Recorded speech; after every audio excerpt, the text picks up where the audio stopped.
الرحمن الرحيم. وعن أبي هريرة رضي الله تعالى عنه قال: قبل رسول الله صلى الله عليه وسلم الحسن بن علي وعنده الأقرع بن حابس رضي الله عنه، فقال الأقرع: إن لي 10 من الولد ما قبلت منهم أحدا. فنظر إليه رسول الله صلى الله عليه وسلم ثم قال: من لا يرحم لا يرحم. حضرت ابو ہریرہ رضی اللہ تعالی عنہ سے حدیث مبارک منقول ہے، فرماتے ہیں کہ ایک دفعہ رسول اللہ صلی اللہ علیہ وسلم نے حضرت حسن کو بوسہ دیا، وعنده الأقرع بن حابس، اور اس دوران آپ کی خدمت میں حضرت اقرع ابن حابس رضی اللہ تعالی عنہ بھی موجود تھے۔ حضور کو حضرت حسن کو بوسہ دیتے ہوئے دیکھ کر کہنے لگے کہ میرے تو 10 کے قریب بچے ہیں، لیکن میں نے کبھی ان میں سے کسی کا بوسہ نہیں لیا۔ فنظر الیہ رسول اللہ صلی اللہ علیہ وسلم، حضور علیہ السلام نے ان کی طرف تعجب کی نگاہ سے دیکھا اور فرمایا: من لا یرحم لا یرحم، جو لوگوں پر رحم نہیں کرتا، بچوں کے ساتھ رحمت شفقت کا معاملہ نہیں کرتا، لا یرحم، تو اس پر بھی رحم نہیں کیا جائے گا، اور اس پر بھی رحم نہیں کیا جاتا اللہ کی طرف سے۔ ایک واقعہ ہے جو حضرت ابو ہریرہ رضی اللہ تعالیٰ عنہ اس حدیث پاک میں بیان فرما رہے ہیں۔ ایک دفعہ حضور علیہ السلام نے حضرت حسن ابن علی رضی اللہ تعالیٰ عنہ کا بوسہ لیا۔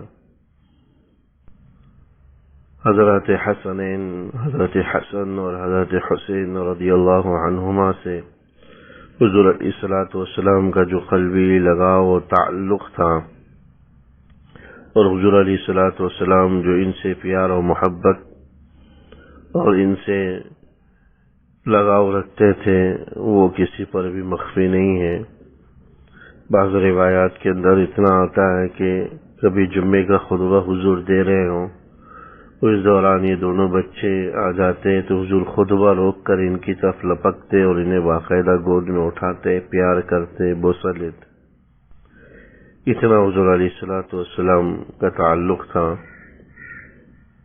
اور یہ بھی فرمایا تھا کہ اللہ میں ان دونوں کو محبوب رکھتا ہوں، آپ بھی ان سے محبت رکھ دیے، اور جو ان سے محبت رکھے گا اللہ ان کو بھی آپ محبوب بنا لیجئے۔ تو حضرت حسن رضی اللہ تعالی عنہ ہے جنہیں حضور نے بوسہ دیا تھا، تو ایک صحابی جو حضرت اقرع ابن حابس رضی اللہ تعالی عنہ کے نام سے جانے جاتے ہیں، یہ بنو تمیم کے تھے، اور حضور علیہ السلام کی خدمت میں آیا جایا کرتے تھے، گاؤں کے رہنے والے۔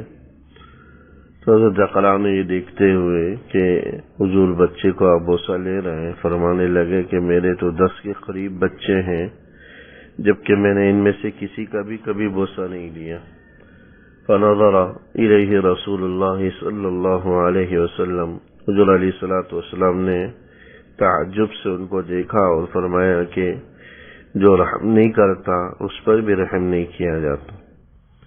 بعض روایات کے اندر اسی بات کو یوں بھی بیان کیا گیا ہے کہ من لم یرحم صغیرنا ولم یؤخر کبیرنا فلیس منا، جو ہمارے بچوں پر رحم نہیں کرتا اور ہمارے بڑوں کا اکرام اور اعزاز نہیں کرتا، ان کا احترام نہیں کرتا، تو فلیس منا، تو ہم سے نہیں ہے، اس کا ہم سے کوئی تعلق نہیں۔ تو اس قدر بات حضور علیہ السلام بچوں کے ساتھ رحمت اور شفقت کے حوالے سے اور بڑوں کے اعزاز و اکرام کے حوالے سے بیان فرما چکے ہیں۔ تو بچوں کے ساتھ شفقت کا معاملہ کرنا، اپنے ہوں دوسرے کے ہوں، یہ بھی ہمارے دین کا ایک حصہ ہے۔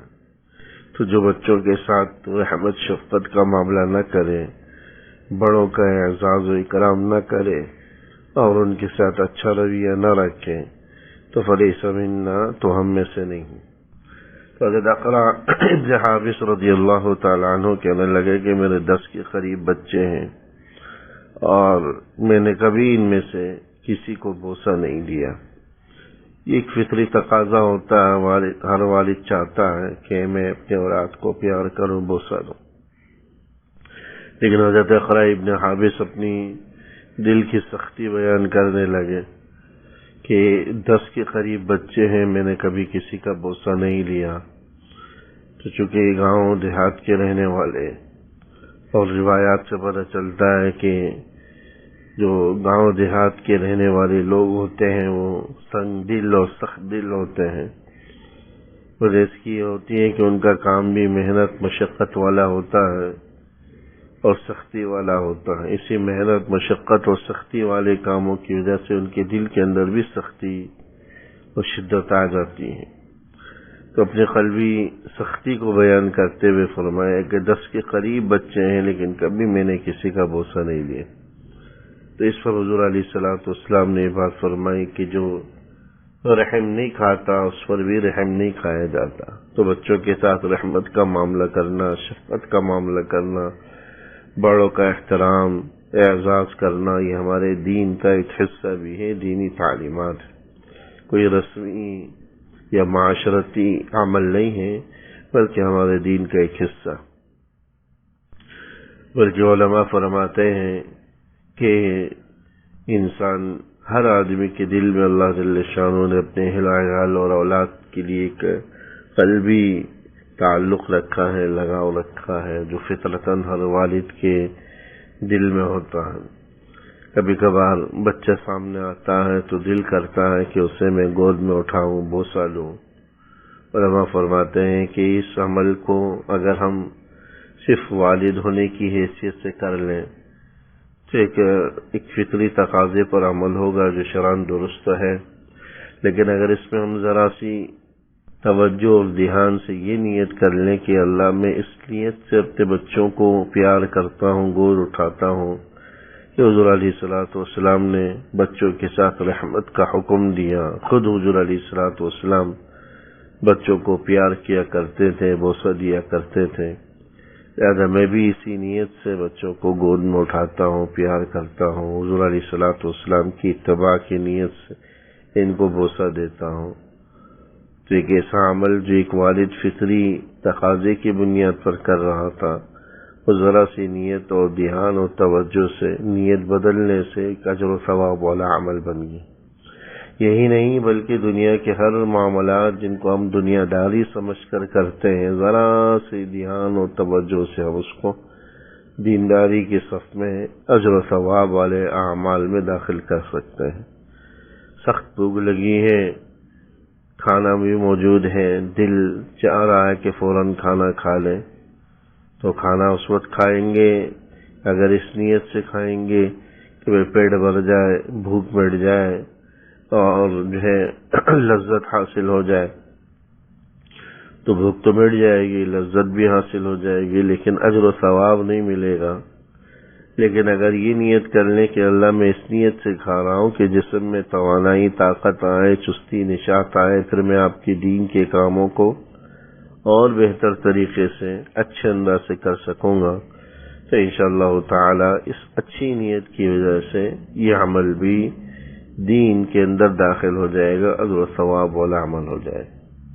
ایک کاروباری شخص ہے، ملازمت کرنے والا شخص، دکانداری کرنے والا شخص، تجارت کرنے والا شخص اگر دکانداری، تجارت یا ملازمت کرتا ہے اس نیت سے کہ بھئی پیسے آئیں گے اور گھر چلے گا، اگر اس نیت سے کرتا ہے انکم بڑھے گی، کاروبار میں مال و دولت میں اضافہ ہوگا، اگر اس نیت سے کرتا ہے تو شاید وہ دنیا داری ہے، اس پر اجر و ثواب کے وعدے نہیں.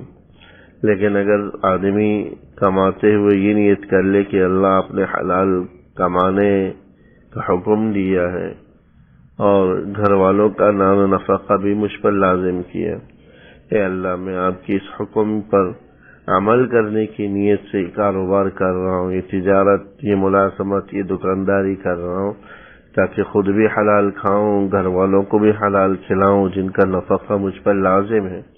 تو ذرا سی توجہ اور دھیان سے ہم اس کو دینداری کی فہرست میں داخل کر سکتے ہیں.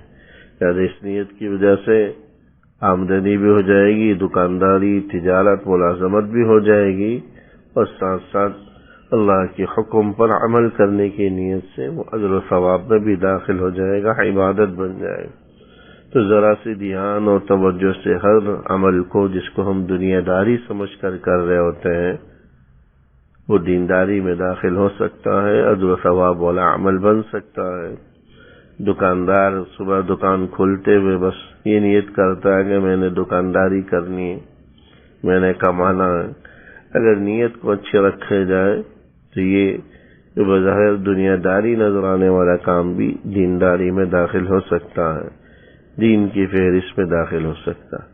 تو حضور علیہ الصلوۃ والسلام کا اپنے بچوں کو بوسہ دینا، نواسوں کو بوسہ دینا، یہ اتباع سنت، اتباع رسول بھی ہے. لہذا کوئی آدمی اس اتباع رسول کی نیت کرتے ہوئے بچوں کو بوسہ دے یا اپنے اہل عیال اور بیوی کے ساتھ پیار کا معاملہ کرے تو حضور علیہ الصلوۃ والسلام کی اتباع کی نیت سے کر لے. اس پر بھی اجر و ثواب کا اللہ کی طرف سے وعدہ ہے، اور اللہ جل شانہ اس عمل کو بھی دینداری کے اندر داخل فرما دیں گے. ایک حرام غلط راستے سے بچ کر انسان ایک جائز طریقہ اختیار کر رہا ہے اور گھر والوں کے ساتھ، اہل و عیال کے ساتھ دل لگی کا معاملہ کر رہا ہے، حضور کی اتباع کی بھی نیت ہوگی تو انشاءاللہ تعالی یہ عمل اجر و ثواب میں داخل ہو جائے گا. اور اتباع رسول کی وجہ سے، اتباع سنت کی وجہ سے اللہ کے یہاں بھی اجر و ثواب کا وہ حقدار ٹھہرے گا. اللہ عمل کی توفیق نصیب فرمائے. وصلی اللہ تعالی علی خیر خلقہ محمد وآلہ وصحبہ اجمعین. آمین برحمتک یا ارحم